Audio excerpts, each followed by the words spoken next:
What's up, guys? Jared Flippin' Genius coming to you with some business advice for all you resellers out there.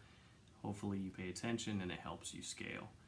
So, today we're going to talk about customer service and how many people drop the ball on this, and it can differentiate you from somebody that has repeat customers and is building a brand to somebody that has sales every now and then, but for some reason can't really see the growth. And a lot of times people get so wrapped up emotionally that they don't see the bigger picture.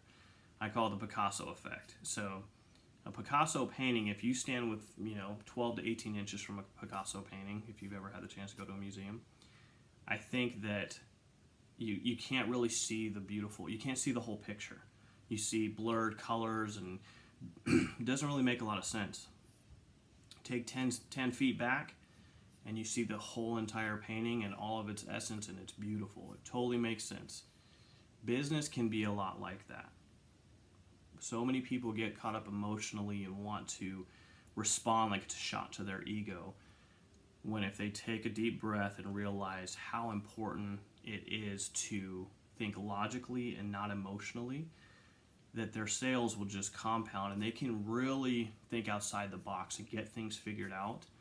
The buyers are a lot happier. You are a lot happier because you'll see your business grow and your bank account grow. And you will have repeat customers when a lot of people get the one and dones because they just don't want to go that extra mile. And it costs you nothing. So I'll give you for an instance. So a couple days ago, a person offered a lowball offer on a pair of shoes. And to me, my emotional response was, "This is such a lowball offer. How dare you? It's going to cost more to ship these, and I'm actually going to make, total." I was, wanted to hit decline and pushed aside and say, "Get out of here." Now, the logical side of thinking is, hey, this person sought out your item, took the time to submit an offer. There could be a possible sale here. Let's try and see how we can come to an agreement.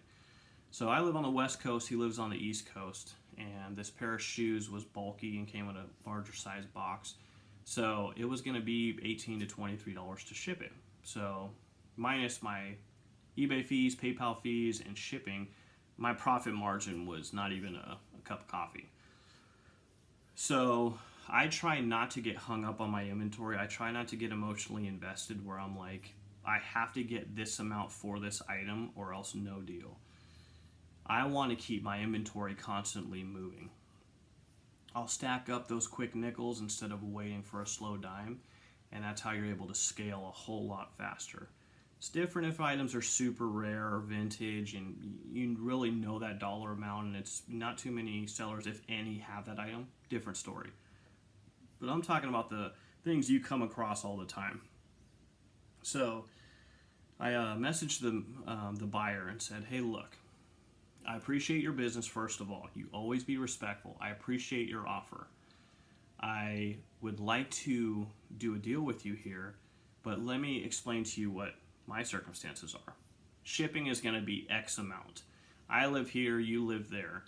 So with that much cost of shipping, I really feel that not only are you getting a great deal to begin with on these shoes, and nobody else has shoes that are this price or within close range of it, but I feel that there's some wiggle room there for us to work something out." So I suggested, hey, look, these particular shoes have this box. It's kind of bulky. If I can ship it my way without the box, I can save money on shipping.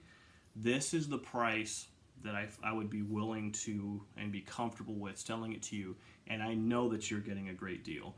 I know my market. I know that I'm the cheapest one that's listed. You're going to get them even for a couple dollars cheaper than that. And I know the condition of these, you're getting a great deal. I know that, and I know my market. What do you think? And the buyer was elated and said, "Absolutely. I don't even need the box. This is just the budget that I have to work with. I don't get paid for another 2 weeks, and I know by then they'll be gone. So yes, if you'd be willing to do that, I'd be ecstatic." So I said, "Absolutely. I can work with you." Now, what just happened there? What took 30 seconds in a message, I got a higher asking price than what he responded with. I have a buyer that's not only going to be ecstatic with the price that he got, but the bigger picture is he got an item that he likes, but me as the seller, he knows that I'm going to be willing to work with him when so many other people probably declined his low offer. So now he's going to either follow me, save me, come and look at my items multiple times. That can be future business. That is invaluable. I didn't have to pay for advertising. I didn't have to do a customer acquisition, nothing. It was just a 30-second message that was polite and willing to work with him. So the bigger picture of that is this buyer is not only going to be satisfied, but what do you think my review is going to be on eBay, my feedback? Do you think it's going to be negative? Oh, this guy is so unreasonable. He sold me shoes for cheaper and he thought outside the box. No, he's going to be ecstatic. Now, when other people, this is another, seeing the broader picture, when other buyers go to my feedback and they check things and that's literally the description, that's going to stand out so much more than great item, perfect, A++. You're going to have somebody that writes a detailed description that's a personal, this is my personal experience, this seller went above and beyond and I was super appreciative, great item. That's going to stand out so much more in your feedback. That makes other buyers so much more comfortable, and they're like, okay, well, this is going to be a top-rated seller. This is going to be somebody that I want to do repeat business with. Repeat being the key word. If you're selling one-offs to one-off customers, yes, there's millions and millions, if not billions, of people online shopping, and it's going to continue to grow. You want repeat customers.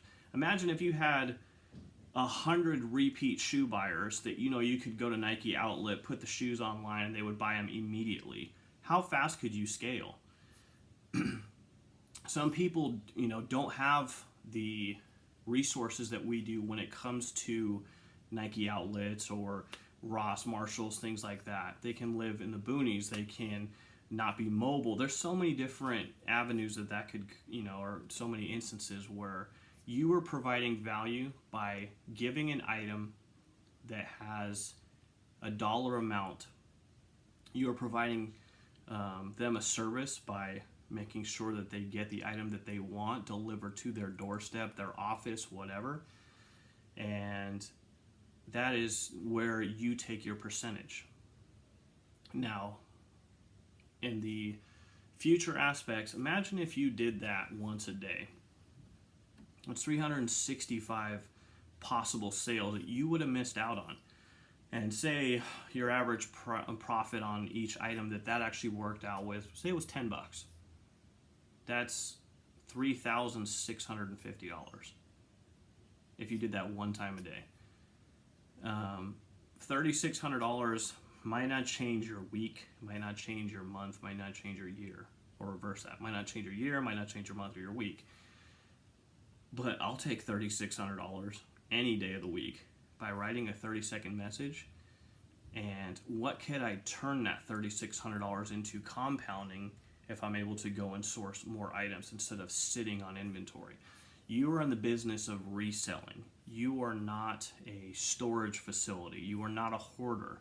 You are in this to make money, to pay your bills, to save, to buy your vacations, to give your kids a college fund. Whatever you're getting into reselling for financial freedom, it is not in your best interest to hoard items because you're stubborn and won't take a little bit less, or you're not willing to go the extra mile to get your business done. This is not for the faint of heart, and if you really want to be successful, this is a key point that so many people miss out on. And if you can master this skill of being respectful, resourceful, thinking outside of the box, and be willing to work with people, I promise you, your results will be a drastic difference. And it's going to mean more money for you. You're going to be a lot more respected in your field. You will start building a reputation. And it takes years and years to build a solid reputation, but you can do it a lot faster by getting this step right. That's all I have to say about that rant, you guys. I hope you can use it, apply it, and leave a comment, subscribe, and like. And again, I'm Jared, the Flipping Genius. See you guys later.